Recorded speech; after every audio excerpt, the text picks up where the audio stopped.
Hi guys, this is Hưng Lê from Lifting Science.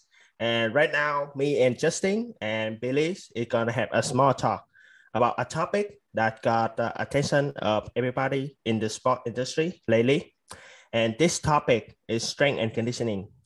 So before going any further into the topic, we're gonna, have to introduce our guest.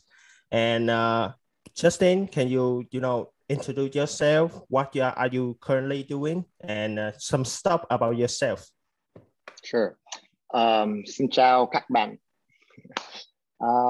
Hi everyone, my name is Justin Parks. I've lived in Saigon now about 8 years, and I'm the owner of Parks Performance Coaching. Parks Performance Coaching has one mission, and that's to make better, to improve strength and conditioning, athletic performance, and the topic of injuries here in Vietnam. So I work with pro athletes, youth athletes, and I also work with the general fitness population. How I got here. I'm a college athlete, so my journey into what I do now started, it's more backwards.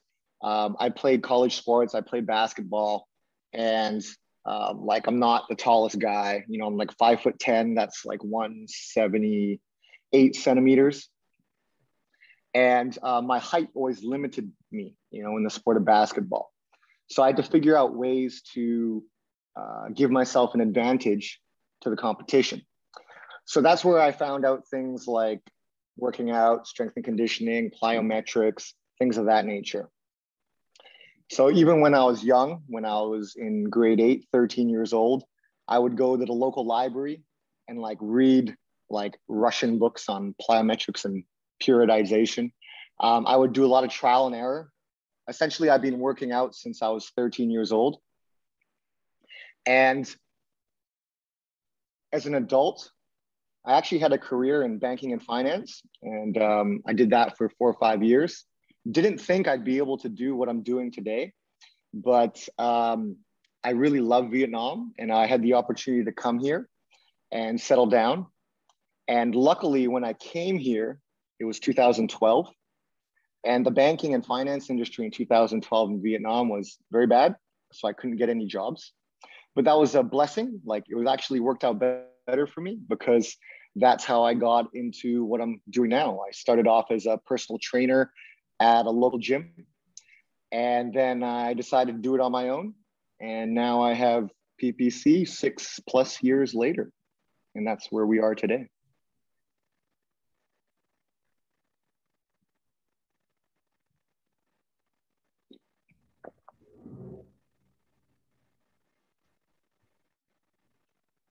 Can you hear him? He's kind of. I cannot. No. Yeah. Yeah, can't hear you, Billy. Oh, I'm sorry. Okay. So this is Justin. He have been working at PPC and a strength and conditioning coach. And now into our second guest is Billy. So we already know Billy in our previous podcast. So Billy, can you reintroduce yourself, but more about strength and conditioning, your strength and conditioning experience? Okay, Billy. All right. So thank you, and it was good to finally meet Justin, and it's a great honor. And so a little bit more about my background. I'm currently a master's student in the Master of Science in Athletic Training program at Cal State Long Beach, which is resided in California. And I've been an abroad student for 8 years now. And I started out as a high school student, come here abroad, play sports in high school. I didn't know what strength conditioning or athletic training was, because I was born and raised in Vietnam, where none of that stuff actually exists back in the day. And we're talking about 10 years ago. So I came over here, kind of got involved into a lot of sports and a lot of athletic, personnel. And I got to meet a lot of strength coaches and a lot of athletic trainers. And then I kind of experienced it, got exposed to all these different coaches, and then they told me about, oh yeah, this is what I do, this is my job, I train athletes, I do sports medicine. And then right after high school, I kind of got into it, and I applied to do exercise science for my bachelor degree. And for 4 years, I was, doing assistant coaching in basketball as well. And while learning more about how, exercise science is, how the human body works, what is strength and conditioning. So when I graduated from college, I that was my, kind of like my go-to profession, because I found out this is what I want to do, because I want to help athletes who, in my home country, who actually need this to elevate their level of performance to the next level, so that we can compete in the future at either the Olympics or SEA Games or any kind of athletic event, to be more competitive with other countries. But then, when I was still getting into strength conditioning, the pandemic happened. So I decided to continue on with my education and get my athletic training degree, so that I can expand my knowledge and expand my skill set, so that I can, give more to my country and the industry that it's demanding right now. Okay, thank you, Billy. Thank you about your introducing. So we go into our first question of today. Is this one is also for Justin and Billy. So first, Justin, can you tell me what exactly is strength and conditioning, and who is strength and conditioning exactly? Conditioning coach exactly? Can you tell me, Justin? Okay. I'll tell it from my perspective. I think with Billy doing his master's, he's going to be able to give a much more in depth. But I'll tell you from my perspective what strength and conditioning is. Strength and conditioning is essentially problem solving. So let's say you have an athlete. I like using basketball just because I love basketball, and you want them to get better somehow. So you have a problem. You have X basketball player. They need to jump higher. They need to run faster. They need to stay on the court and not get injured. So strength and conditioning is using applied science, practical, training and exercises, working yourself backwards, developing a plan from point A to get them to whatever their goal is, point B.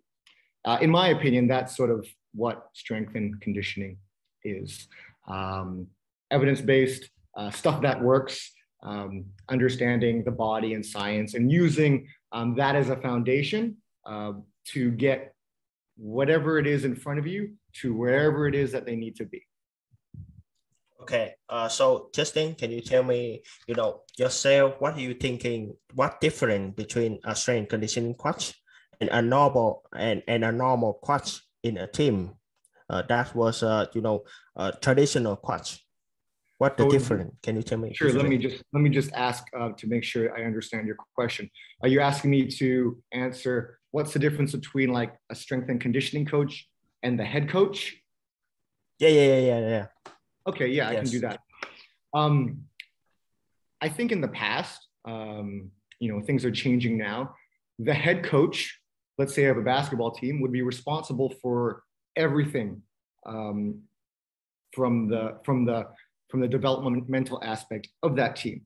He'd be responsible for their basketball development, so their skills, their team development, how they are going to approach, league play and games and things of that nature.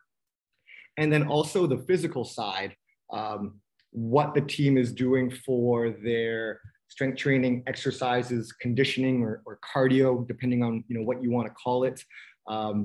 Essentially, the coach had to manage all aspects of what the player needed, where nowadays I think it's starting to become more commonplace, where there's multiple people within a sporting organization that are handling different things, different specialties, to help the team become better and become the best that they can be.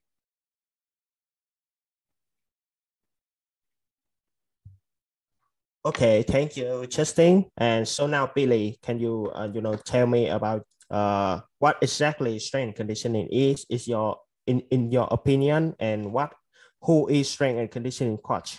Mm-hmm. Well, yeah, I like everything that Justin just said. It's basically covers most of it, and I'm just gonna add on to it to kind of like help people understand more what strength and conditioning coach is, because from my experience and from what I've seen so far, strength and conditioning coaches do not only train the athletes, or they don't only work with athletes. Like here in America, it's so developed to the point where we have strength and conditioning coaches who are specialized in tactical training, which they actually train firefighters, they train astronauts, they train police officer. So they train any kind of person who involves in a lot of physical activity or strenuous physical demand from either their professional career, which does not have to be sports and does not have to be an athletic event. It can just be like a very demanding job, such as construction workers, firefighters. They're very demanding firefighters. Police officer, where you have to go on patrol or you have to chase down a robbery incident.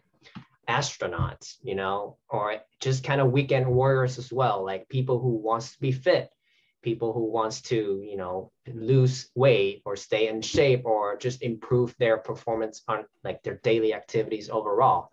So I think there's a lot of confusion between personal trainer and strength and conditioning coaches.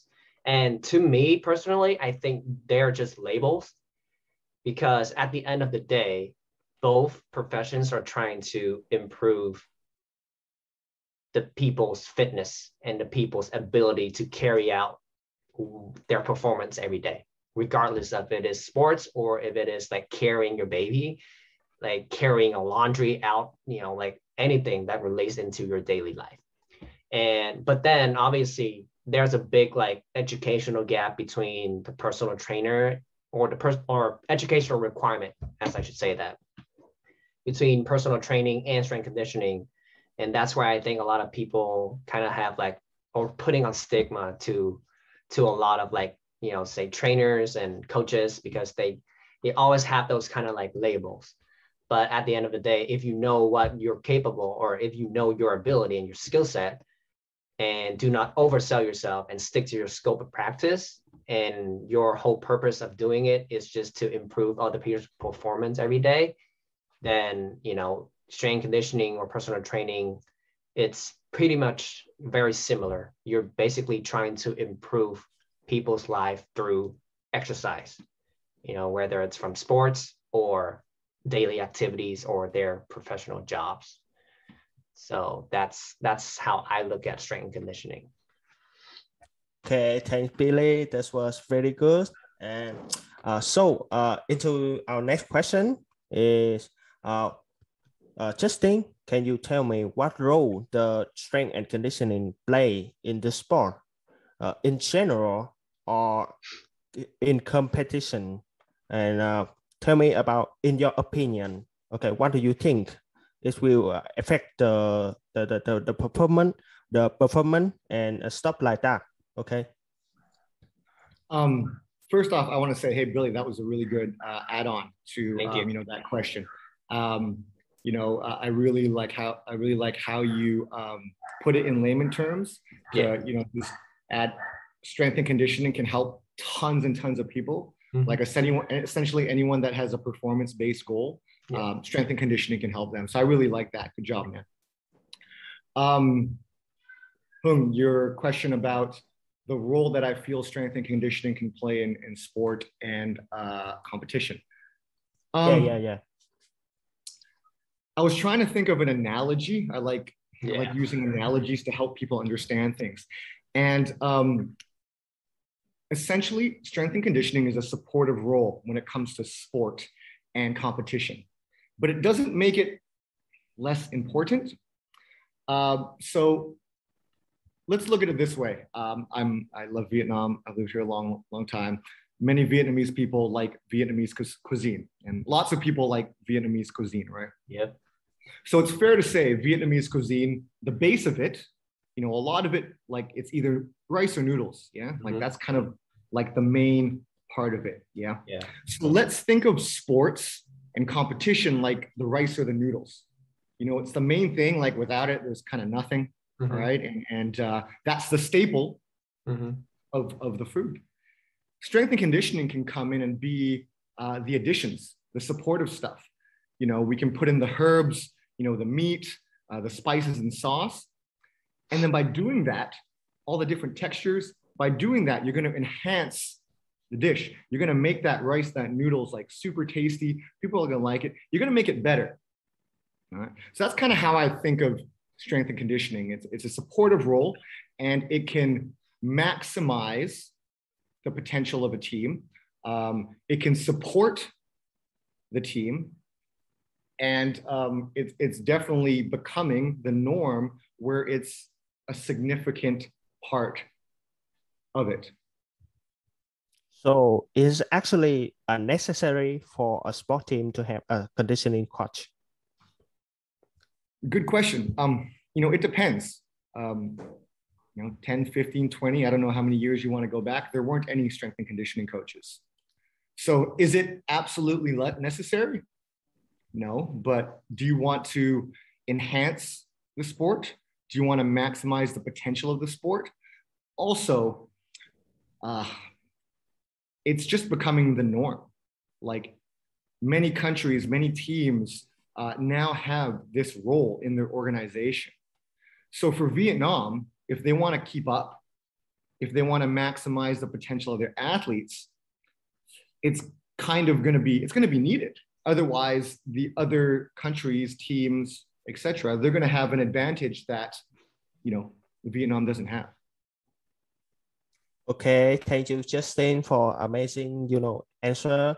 And so now, for the Billy, it's like just the same question. What do you think strength and conditioning play the role in sport in general and the competition? Or what do you think, in your opinion? Yeah, so obviously, you know, like we just discussed about like what strength conditioning coaches do, or you know what it brings to people. And I think the real question is that what is the goal of that team? Like what is the goal of that sports team, and where do they want to get to, right? Because at the end of the day, like Justin said, it's problem solving, right? So if that team thinks that they have a problem they need to be solved, let's say the problem is that they want to reach this level of competition, right? What is the solution for that? Well, that could be strength conditioning. So, you know, like he's, you know, like 15 years ago, like 20 years ago, like Justin said, strength conditioning was not that popular, and not every sports team even knew that they needed one, or even knew about strength conditioning, or it was actually helpful at all, until, you know, more research, more evidence came out on, like, you know, all these countries that are starting to develop the profession a little more, and they apply and start utilizing strength coaches, and they see good results, and they see that their level of competition have, you know, elevated tremendously, and now they are the top of the world in what they want to do. So yeah, like back to my question is that what is your goal, right? So let's say if we just watch the recent Olympics, right? And every Olympics in the past 10 years, let's say since 2012, we see that the three top countries who always win the most medals are United States, regardless of sports, any sports, like just a total number of medals. We're United States, China, Russia, a lot of European countries, you know, and some of those countries don't even actually have strength conditioning coaches, you know, but obviously we see the top three, United States, where strength conditioning is, you know, booming, and it's like very, very popular, and it's very, very, you know, demanding in pretty much every level of sports there is. So because they knew that in order for them to be or stay on the top of the world in every single athletic event, they need strength conditioning, because that is what they want to do. That's their goal for their athletics, you know. And now for me, like looking at Vietnam, the same questions, you know, applies, is that, do you want to get to that level? Because if you do, then yeah, maybe you need it. But if you don't, then it's not, you know, like, do you really want to invest into it? Not necessarily. So at the end of the day, the real question is that what is the goal of that sports team or that sports organization? If they think that they want to get to that level, then yeah, strength and conditioning is definitely a bonus, and you know what they need for them to, or to help them get over that hump and to be at the level of competition that they want to be. So yeah, that's how I look at it. So it is the more professional is the team is, the more necessarily the strength and conditioning coach is, right, Billy? I would say so. Like, you know, like obviously professional, when we say the word professional, it means a lot of different things in different countries, right? The level of professional in Vietnam might not be the same as the level of professional in other countries. So at the end of the day, again, like we're not trying to compare Vietnam to any other countries. We have to stick to the standard of our own country or of that country. So let's say the highest level of Vietnam is, you know, let's say it's right here. Like, where do you want to elevate that? And in order to elevate, what do you need? So that's the kind of question that they need to ask. So, and strength and conditioning is just like one of those answer for them, or one of the key points for them to get over a hump. And obviously it's not going to be the only thing. There's going to be a lot that goes into it for them to elevate. But yeah, strength conditioning is definitely a part of what, you know, high level, you know, performance needs. Okay, thank Billy so much. So this question for you guys. Imagine that if Vietnam is like the strength and conditioning is booming, so what strength and conditioning is gonna, you know, impact the sport in Vietnam? What do you guys think?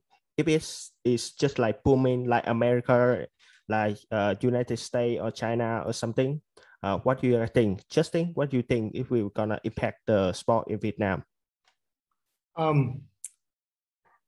So it depends, and I know Billy's going to hear that answer a lot. It all depends. If you're in strength and conditioning, you're always going to hear, "It depends." Twee. And Billy does a really good job of getting back on point, where it's all about the why. Like, why are you doing something? Like, what is the goal?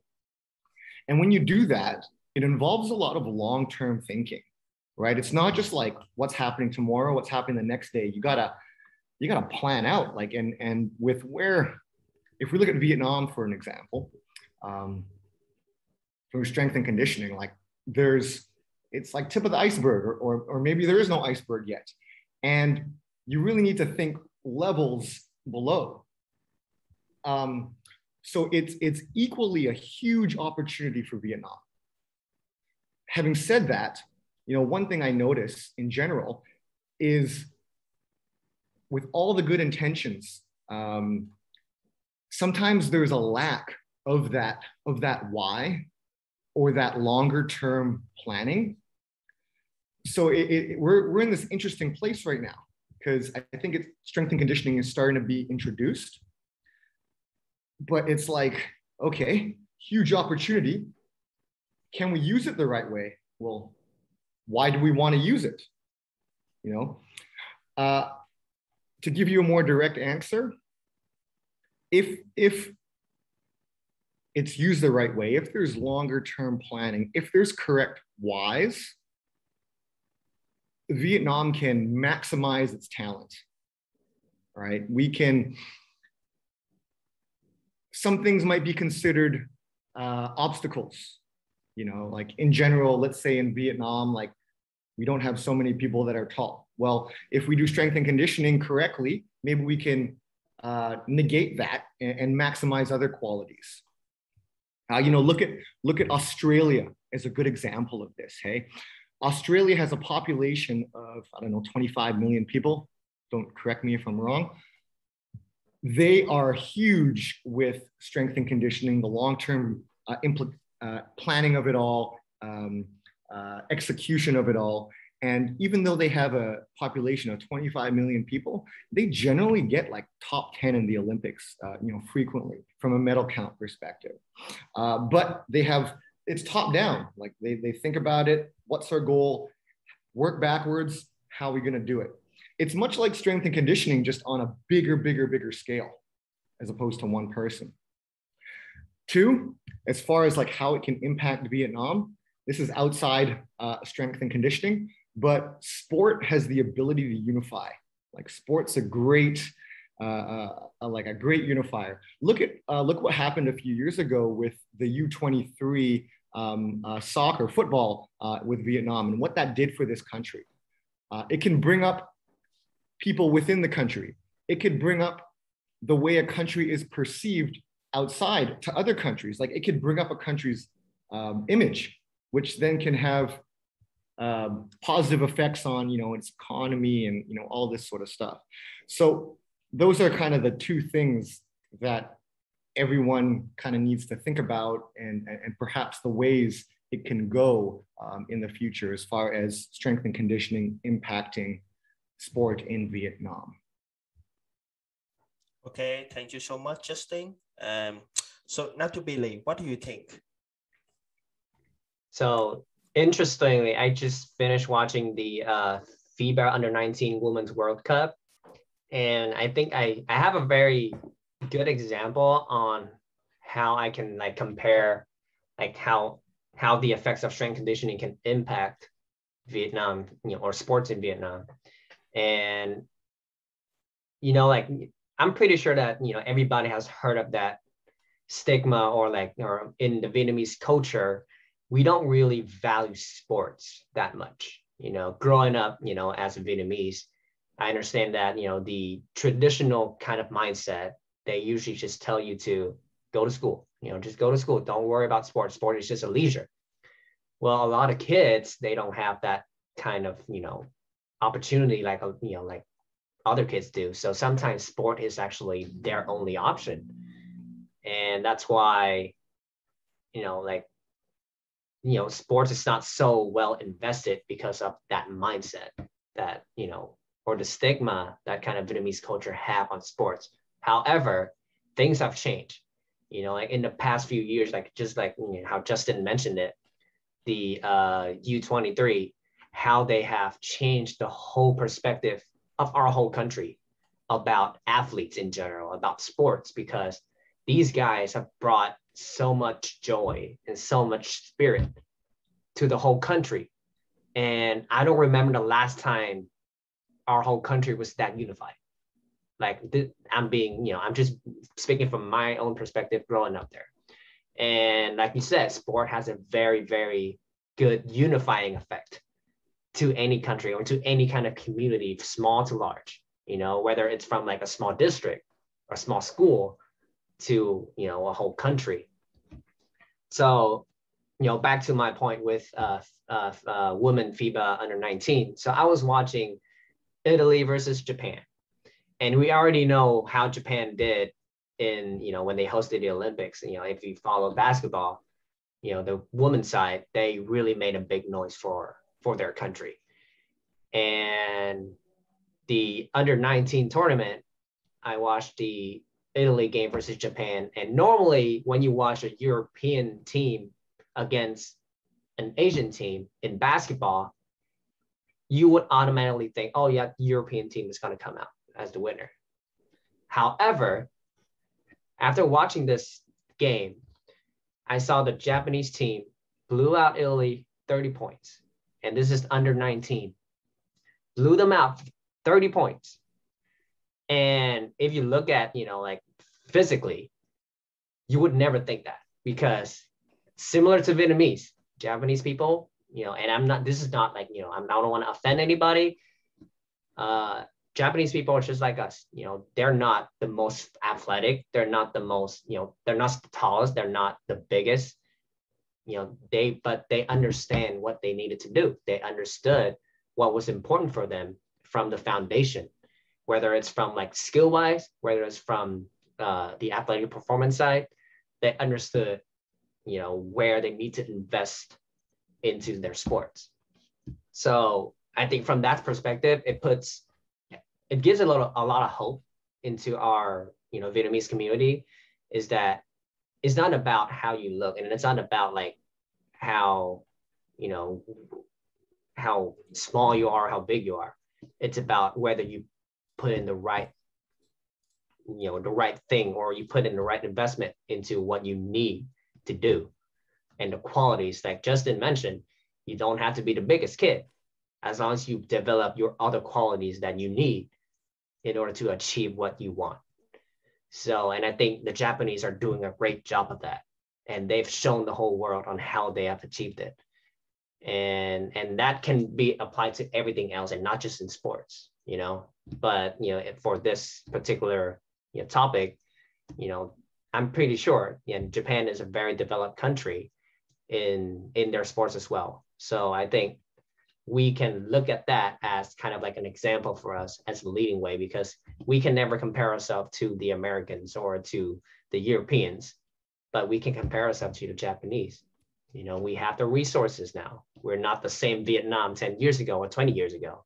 We are a different Vietnam. So as long as we have the right investment into what we need to or what we want to achieve, I think there's going to be a lot of change and a lot of evolution in sports. I got a question, Billy. So I didn't see the U19 FIBA stuff. So what was it? So Japan beat Italy by like 30. Yeah. Question for you then. You watched that game? Did you watch the game? I watched the game. Like, so outside the tactical stuff, okay? Like, right. What did you notice? Where was the Japanese advantages physically compared to the Italians? So Japanese, very similar to Vietnamese. We are, you know, not that tall. However, they're super quick, and they understood the angles and how to manipulate their angles by, you know, just using certain angles on the cutting and both on defense and offense. Italy had like a 6-foot girl or like 6'1" girl, like two of them actually, which is about like 180 centimeters around there or above. And I think the tallest Japanese player was about 170, 175. However, each one of them were able to move exactly the same way. So it creates a very balanced dynamics from the whole roster versus the Italian team. And they were able to utilize their strength and hide their weaknesses against Italy. So they did not let the height of Italian players took advantage of them. They allowed their speed and agility to take advantage of the game, and they took over the whole game. And I did not expect them to blow them out by 30 points. It might have been 20, but it was a blowout. And it was just amazing to watch. And it kind of like gave me a lot of, you know, like motivation, because so many people keep saying that, oh yeah, you know, Asians, you know, we're short, we can't compete in basketball. And to me, after understanding strength and conditioning, to me, all of that is just blasphemy. Like you just don't understand like the investment that goes into it. Because I grew up in Vietnam, but as soon as I come here, I look at the American Asian kids, whether it's Vietnamese, Cambodian, Japanese, you know, they have the same physics or quality as we are, but they are exposed to strength conditioning and performance in sports since they were little, which, you know, we talk about that long-term athletic development and how it plays such a big role in your athletic development as a person. So, you know, all of that, it comes into play. And now I think, you know, if this gets a lot more popular in Vietnam, I think athletes in general, and just like the people in Vietnam in general, will understand fitness a lot better and how they can take care of their health a lot better as well. So not just in athletic.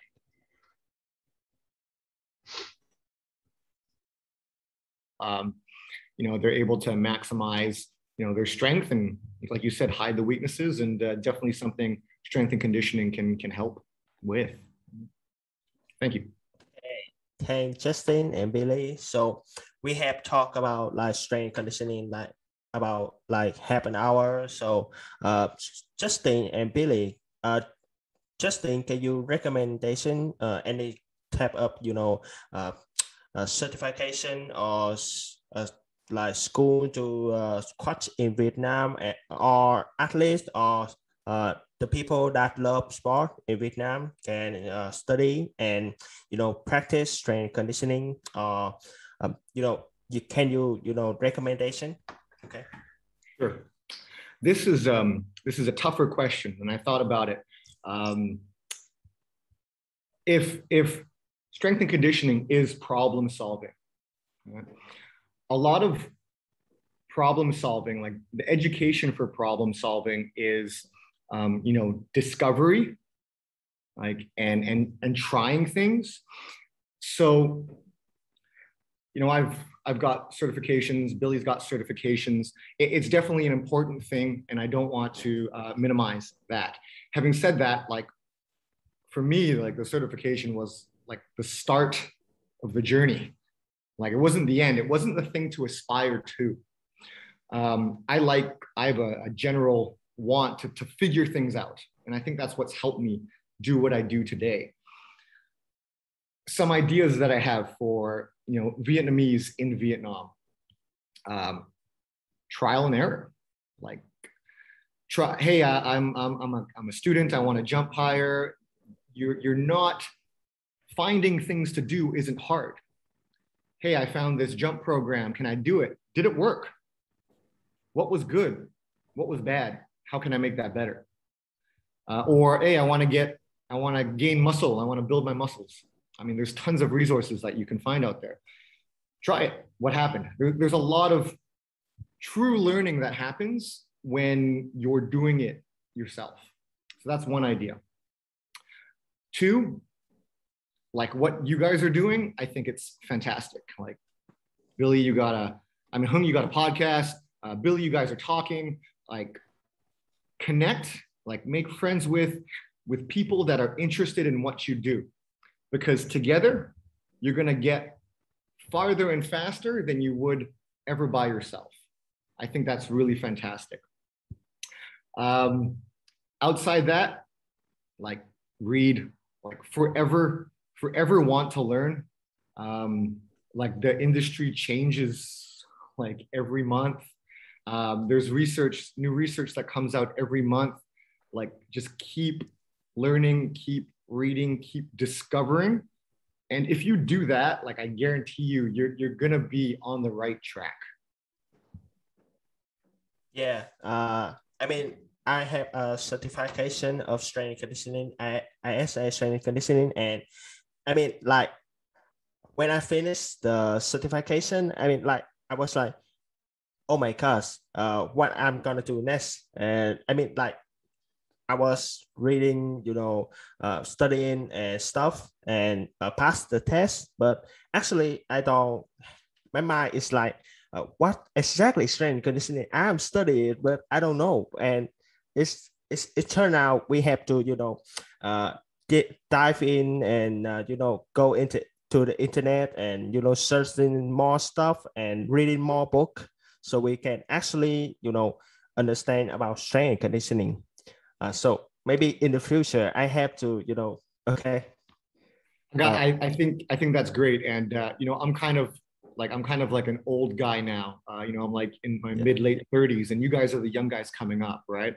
So if I say this, I hope this can give motivation for like the younger people coming into this thing. Like, there's so much I don't know.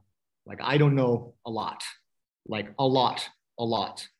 And the more I learn, the more like I feel like I don't know, but it keeps me asking questions, and it allows me to discover more and to keep learning.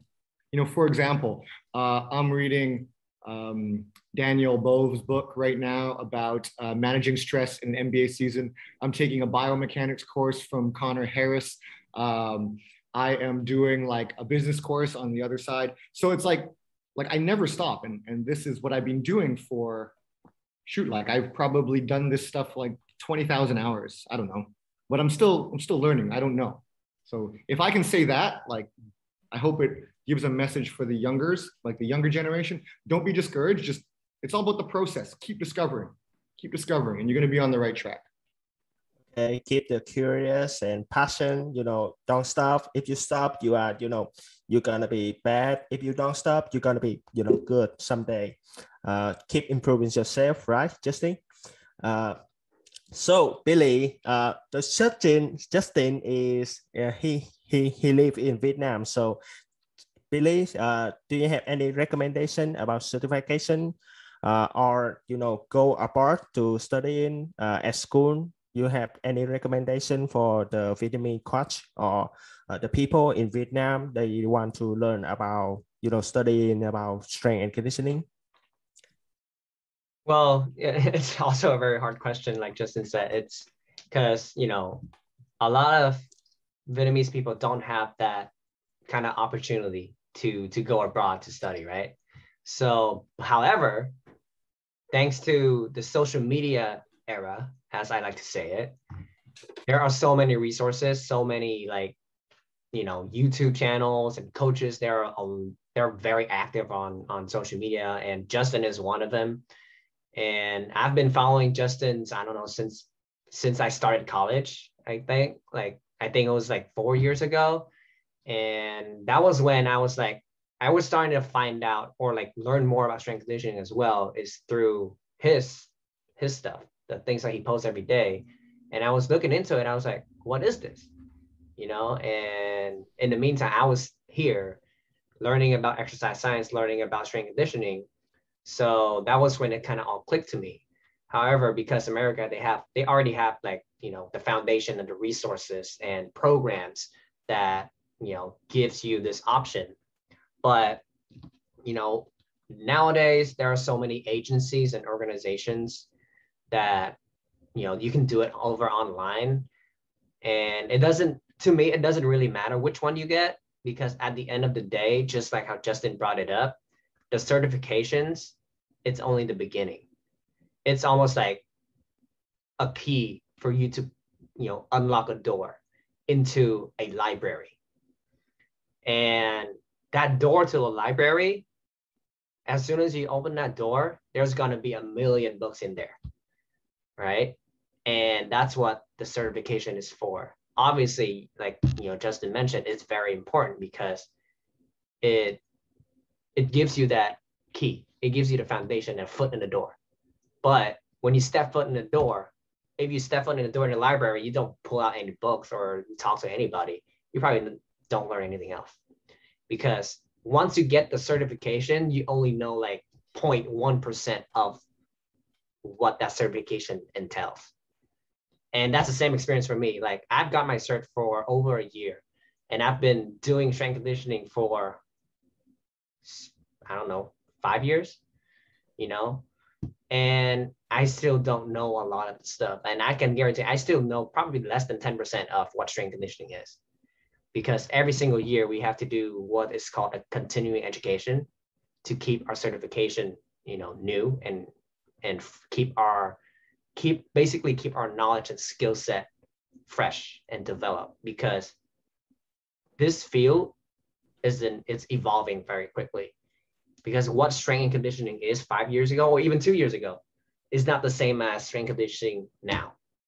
And it won't be the same next month, because research is coming out like crazy in everywhere in the world. So for me, and that's a good thing, a lot of people, I think, in Vietnam kind of thinks that, oh yeah, as soon as I get my certification, I'm done. I can be, that person, which, I don't blame them. But at the end of the day, for the people who, went before us, like Justin, he has got a lot of years doing this. See, he even said, as many years as he has, he still don't know anything. And I can verify that as, one of like newer people, the next generation coming in. I still don't know so many things, and I'm about to graduate from a master's degree, and I still don't know anything. And it might sound cliche, the quote, they say that, oh yeah, the more you know, or the more you learn, the more you don't know. But that is completely true in any field you do, because every field and every industry, they evolve over time. Like say example for business, if you use like the method to do business like 50 years ago, you're going to be broke right now, because it's so different. And that's the same thing with, strength conditioning. If you use the method that they did like 20 years ago, maybe it won't work, maybe it would, but that's just how the field is. And also, I like the word try and error by Justin. This is literally try and error, because every time I try to write a program for somebody, I usually jump on that program myself to see whether it works for me and compare it to my clients to see if it actually works for both of us. Because if it doesn't, then maybe, you know, like if it works for me, that's great. But if it doesn't work for my clients, I have to change something, right? And sometimes it's the other way around. So it's not a one size fit all. You can't use the same program for everybody. And, you know, that's just an example of what strength conditioning is. So keep learning, keep seeking out resources, seeking out to people to talk to, listen to podcasts. Like there's so many strength conditioning podcasts nowadays on Spotify, Apple Music, and all kind of platforms like YouTube. Even YouTube has a lot of them now. So, I mean, I do have a lot of recommendations for them, and I'm pretty sure Justin does too, or you can just listen to Justin's podcast, to be honest. And yeah, like if anything, I can always be open to, you know, for anyone who wants to contact me, reach out to me, I can always give a lot of recommendations for that. So, but yeah, keep going. Life is like a bicycle. If you stop, you're going to fall, you know? So the same thing applies to how you learn in education. Okay, thank you so much, Billy. So it's like we have been talking like an hour. So now is we're gonna finishing the podcast. So I want to finish with you know, Justin and Billy message, or you know, what are you looking for in the future of the sport and athlete and a coach in Vietnam, you know, and what is your, you know, message for them, you know, the younger generation like me. I am actually a younger generation. What is your message? Okay, Justin, you first. Okay. First off, I apologize. I have a call at 2, so I can answer this question, then I gotta go. I don't mean to cut short, but I do have to go after this. So, you know, my message to the younger generations, you know, coming in that want to do this in Vietnam, there's so much potential, and like I'm really excited. There's so much opportunity for you young guys and girls coming into this industry. And Vietnam's unique compared to other places because you can actually make a difference. Like in other parts of the world, like it's already like a developed thing, you know, like it's already there. Here, like I know I've made a difference. I've been here, you know, 4 or 5 years. Like I've made a difference. Like you guys can now make a difference, and that's so exciting. And you know, you guys are Vietnamese. This is like your home. I mean, I feel this is my home now too. Like if you do you know, if you follow some of the advice that Billy and I have given, you can make a difference in your country, be a part of that journey.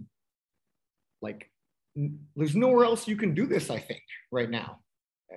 So keep asking questions, keep putting yourself out there, keep discovering, keep problem solving, enjoy the process, reach out to people like me, reach out to people like Billy, because you know, I think we're both all with the same mindset that we want this to grow and get better. And you'd be surprised like what will happen. Like Hung, you just asked me, hey, do you want to do a podcast? I'm in lockdown, I have time, let's go, let's do it. All right, why not? And if you don't do those things, you just don't know if it could have happened. All right, so that's my message to you. Good luck. Reach out if you need anything, if you have any questions, and everyone, you're all going to do great. Okay. So yeah, just one thing to add though. Instagram. Just one thing to add. All of that and be humble. That's it. That's all. That's all. That's all the advice I want to give. Like all of what Justin just said, and be humble. Good advice. I forgot to say that. Okay. Thank you guys so much. So I mean, like Justin, you have to go right now. Okay, so we're gonna end our podcast right here. You guys actually can you know, follow Justin Instagram, and he have PPC room, gym room at District 2, number 2. We're gonna leave you know, Instagram link and in the description, and you know, address as the description. If you guys want to chat with Justin, you can go to the description location after the lockdown. Okay. So thank you guys so much. You know, I'm so nervous and, you know, very thankful for you guys right here. Spend, you know, like an precious, you know, an hour for me with me, you know, doing a podcast, and you know, my dream come true. Thank you guys so much, so much. Okay. So Hung, you did great, Okay. man. Don't I couldn't even tell you're stressed. Like Hung Hung Kang Tan. All right. Cảm ơn anh I'm out, Justin. guys. Alrighty. Have a nice I'm day, sure we'll talk Justin. again soon. Okay, later, guys. Alrighty.